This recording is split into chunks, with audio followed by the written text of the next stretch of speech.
Anyone that really knows me knows that I'm an Apple fan. Love Apple. Loved Apple even before the iPhone. Being able to edit videos inside of Final Cut was really what drew me into Apple. So I've always been interested in creating iOS applications.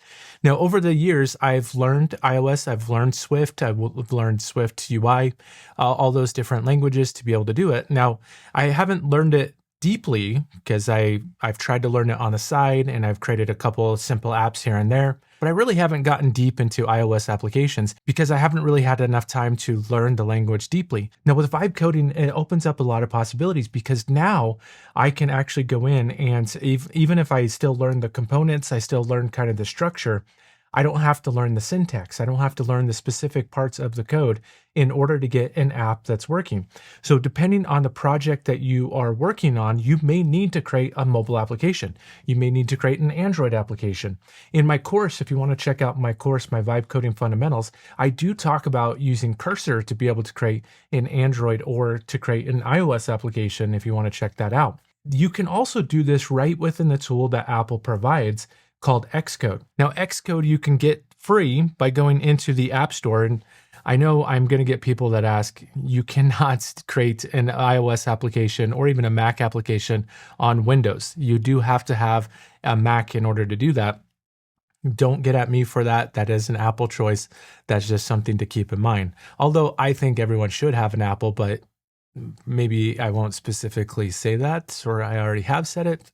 I don't know, but let's go into App Store, the App Store here, and all you have to do is search for Xcode. It is a big application, so it does take a while to download, but it allows me to create iOS applications here. And the code can look complex, so keep that in mind. But they have agentic coding here, which basically means being able to code using AI. So inside of Xcode, you can vibe code an iOS application, and it could be iPad, it could be iPhone, it could be Mac. There's a lot of different ways to be able to do this. We're only going to scratch the surface of creating an iOS application. If you wanted to dive in more, let me know in the comments below. I've been thinking about creating a full course on just iOS development for using AI, using Vibe Code. So once you have this download, it does have you install a couple different things. So I'm going to go ahead and pull this up here.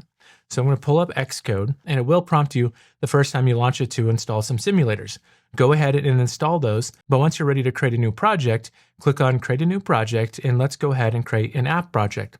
You can also create an augmented reality project if you wanted to as well. So I'm going to go ahead and click on Next, and this is going to be a to-do application. Just a simple application. Everyone understands to-do, so I want to keep it with just a basic app essentially. Now we're going to use the Swift UI, and we're also going to use the language of Swift, and then also Swift data to be able to store. It's kind of like having a mini database in our app that allows us to store data. Even if the app is killed, it will basically keep the data that we've created. And if we're creating a to-do application, we don't want our to-do application to be the to-dos in the application to be wiped out anytime that we kill the app. All right, so let's go ahead and click on Next. You can create a Git repository. We're not going to do that right now, but I'm just going to go ahead and click on Create here. Now I'm going to maximize this, and so it expands it out. And you do see the code here, but don't let that scare you. Over here is the canvas. It will preview inside of your canvas the app, which you can do a couple of things here. But you can also go into your simulator. So up on the top, you can select from the different simulators like iPads. You can do iPhone Airs, whatever device that you actually wanted to try. And it's really important to try them in various different applications. If you're creating an application that's both iPad and iPhone, you will want to try it in both. But I'm going to do just iPhone 17 Pro Max, and then I just click on Preview here. Now it will, if there's no errors, it will say succeed, and then it will start to load in your simulator. So this is a simulator, which means that it's not exactly like your iPhone. So if you do have an iPhone, it's good to test on that too. So I can plug in my iPhone and I can test the app on my iPhone, or even do it over Wi-Fi, where if I register my phone and I can have it just install on my app and it's ready to go. So that is something that you can do as well. So this may take a second for the initial load. Every other load goes pretty quick, but then I could just test out my app. Now the default app will have just a plus button where we'll add some like a timestamp. I don't know why, but you can see here we have a plus button that adds like this timestamp here, and then you can click on edit to delete it. Just a simple app, but we're going to overwrite that app But in order to do that and use agentic coding inside of Xcode, I need to set up either Claude or ChatGPT in order to do this. Now, you do have to have one of the pro accounts. And so if you have Claude, use Claude. If you have ChatGPT, use ChatGPT for that. To get to that, I come into this little star icon on the top left-hand side. This will have the coding intelligence is what they call it. So if I click on setup here, then I can come in and I can add other providers if I wanted to as well. But we're going to go into Anthropic and we're going to go ahead and say Claude Agent or go into Claude, which I'm not sure exactly what the difference is between those. But let's click on Get and see if that installs Claude Agent here, which I think will allow some other capabilities. But I do want to sign into Claude as well. So if I click sign in, it will prompt me to sign in with my Claude account. So all you have to do is authorize, and then now I'm ready to go there. Now, the coding agent enables agentic coding assistance, and so this will provide some additional assistance. I haven't tested out fully that, but it is downloading, so we can try that. And now I can just basically start vibe coding here. So create a to-do application that allows me to add a to-do item that has a description and a due date. And when I add it to the list, I can tap on the to-do again to edit the description and due date and change it for other values. But let's just do a simple prompt like that. Simple to do, has a description, has a due date, and I can add it. But I can also, we'll see if it adds this capability, but I want to be able to delete it. Then we can start to iterate, but I just want to get the foundation first before we start adding more complexity. So you can see here, it starts to generate the different items. And it will tell you what the code is, and it will even update the code. But you don't need to specifically even have that up. You can kind of like minimize that and just use the canvas as well. Or once this is done, you can just go ahead and preview it, clicking on the play button, which you can also just do by going into run. So Command R, that will run the latest version of your app in the simulator. So let's go ahead and wait for this to finish here. This to me is just pretty cool to be able to create iOS applications just by vibe coding, just by prompting, okay, I want this, I want that, and have native experiences. Now, iOS has different components, and those components are buttons, tabs, different ways to view images, and so forth. And if you want to become familiar with those different components, there are websites that you can look up to see what the different components are. If you're in Figma, you have all the components right inside of Figma as well. But if you do Google search, let me go ahead and pull this up, iOS components, it will show you different components like layouts and menus and presentation and selections and statuses, other things that you can take advantage of, which if you use the terminology inside of Xcode, it knows exactly what you're talking about, and you can just take advantage of it from there. It's done here. It does tell me an overview of what it was, what happened here. And let's go ahead and click on play. Let's see what the initial iOS application is, and then we can add to it from there. Now, if you do run, I'm glad it threw an error here. Like right here, you could even just copy and paste in that error. So I'm going to select that error, come back into my coding. I am getting an error when I try to preview this. This does happen a lot. So you just may need to say copy. If it shows the errors on the left-hand side, you can just copy all of the errors and say, I'm getting all these errors. You don't need to know what the errors are doing or what specifically they're talking about. You basically just copy and tell the agentic code, this is what I'm getting, and let it solve itself here. All right, so let's go ahead and try this again. Most of the time, the initial build will actually work. This is the first time I've had it kind of throw this many errors. But you just kind of have to keep working through it here. So I'm going to keep working through it until I get it, just copying the error and pasting it. But it looks like it may be working now. So let's go ahead and preview it. And yes, we did get a build succeed. So now it will preview the initial application. So there initially says to-dos. Tap the plus button, gives me some instructions. So I can click on the plus icon, and then it has a description. Now it does not have a title. So let me go ahead and just say sample. And so let me give a due date, which this is a component, a date component. So I'm going to give it a due date, and I can even give it a time component if I wanted to. So I'm going to click on add. So you can see that it has the sample there. And so let's see if I can swipe. Yep, I can. So I can swipe to the left, and I can even delete the app, or I can click on edit, and I can go into edit mode. That's a great start, but let's go ahead and say we want a title and a description.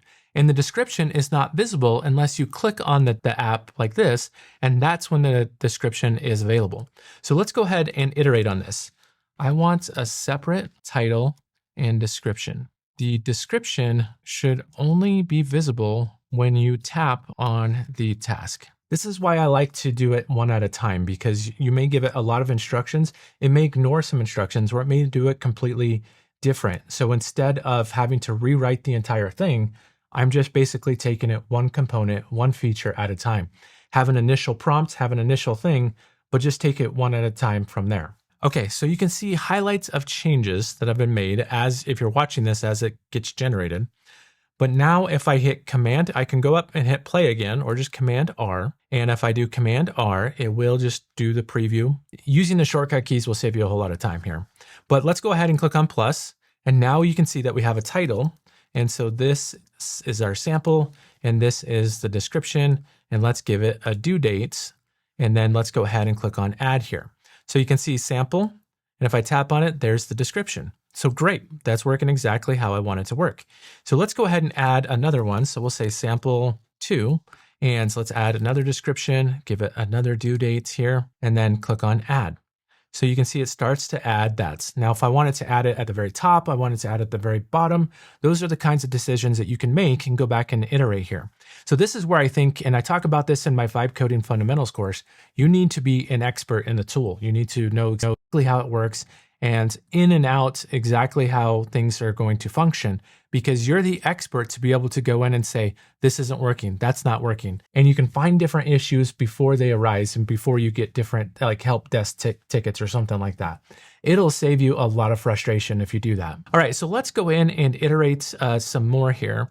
So let's add, I want to have notes in each task where I can add a note and click save, well, tap save, I guess, and tap save, and it will add a list with the date, the note that I can delete later if needed. I love to do apps like Things, but I don't complete a task in one day. So there's times where I want to go in and just add a progress note and have it saved. Now I can add that in the description, but I want it to be dated. I want it to be like, okay, here's the date, automatically added and so forth. And so this is just a way for me to like, if there is this problem that I have and I want to come up with a solution, I'm not restricted by the types that are out there anymore. I can go in and create my own solution and my own tools. A different era that we're living in, being able to create an application however you want. And if you haven't checked out the conversation with Tim Frost here, it was such an eye-opening conversation because he created a whole event app because the app that they were using wasn't meeting the need. And so they created one that's very custom to the ATD Florida organization that meets exactly the needs that they want. So, and it's saving them a whole lot of money as well. So this is where I think like it just opens up a lot of possibilities for us. All right, so let's go ahead and preview this. Okay, so we are getting a build failed. It's not obvious what the error is. And so I could come into here and you can see under this little warning icon, this is where I'm getting the error. So I can just hit Command C, and then come over to and paste that. And I didn't even say I'm getting an error. Let's see if it just recognizes that. So it recognized that it is something to do with Swift data. Swift data is their database. And so it may start to implement Swift data because if I kill the app, the to-dos are going to go away. So let's see if it automatically does that, or if I can go ahead and just preview it now. Okay, so there's the preview. Let's go into our to-do. There we have an add note.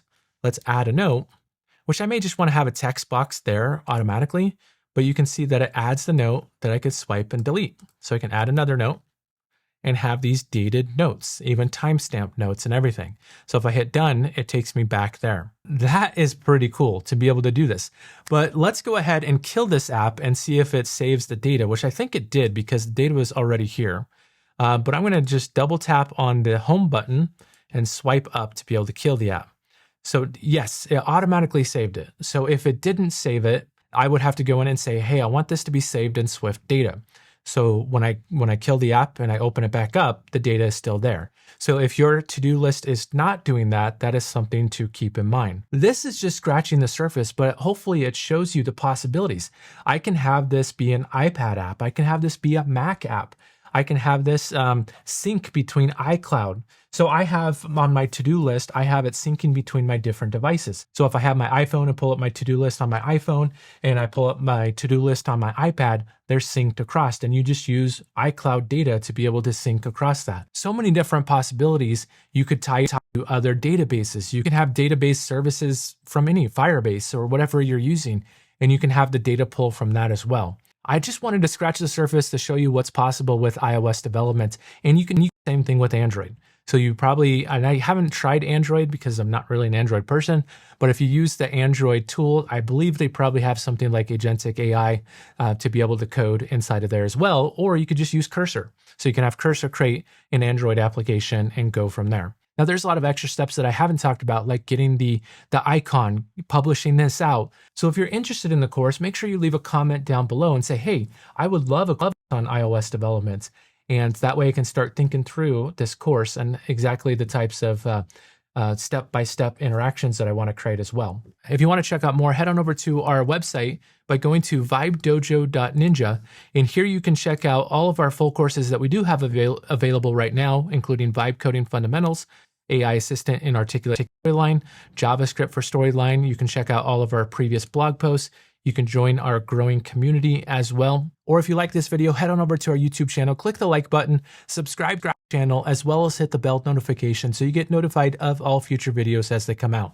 That really helps our channel, allows us to continue to reach more people that are trying to take advantage of the Vibe Coding fundamentals, especially in the learning and development field. That's all I have for today. So thanks everyone. I'll see you next time.